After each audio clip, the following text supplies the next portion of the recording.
বন্ধুরা কি রান্না করব দেখো, এই ছুরি শুকনো মাছ দিয়ে দুধ লাউ দিয়ে রান্না করে আপনাদের দেখাচ্ছি। শুকনো মাছটা আমি কেটে নেব। বন্ধুরা শুকনো মাছটা কেটে নিয়েছি, আবার গরম জল করে নিয়েছি, গরম জল দিয়ে ধুয়ে নেব। শুকনো মাছটা গরম জলে ধুয়ে নিয়েছি, এবারে আমি নুন হলুদ মেখে নেব।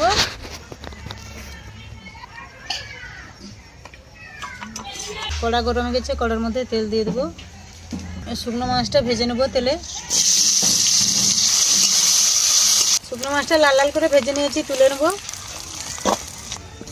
ফোড়ন করছি, পেঁয়াজ দিচ্ছি, কেটে রাখা দুধ লাউ দিয়ে দিচ্ছি, স্বাদ মতন লবণ দিচ্ছি, পরিমাণ মতন হলুদ গুঁড়ো দিচ্ছি, তা দিয়ে একটু কষিয়ে নেব।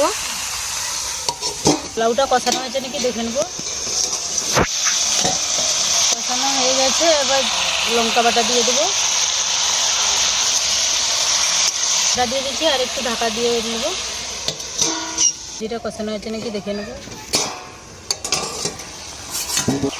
কষানো হয়েছে, পরিমাণ মতন জল দিয়ে দেবো। ভেজে রাখা শুকনো মাছটা দিয়ে দেবো।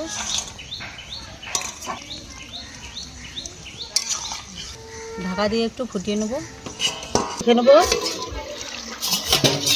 হয়ে গেছে, একটু জিরা ধনের গুঁড়ো দিয়ে দেবো, ধনে পাতা দিয়ে দেবো।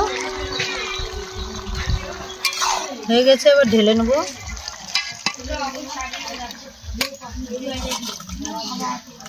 শুকনো মাছ দিয়ে রান্না করেছি, রেসিপিটা কীরকম হয়েছে আপনারা কমেন্ট করে জানাবেন।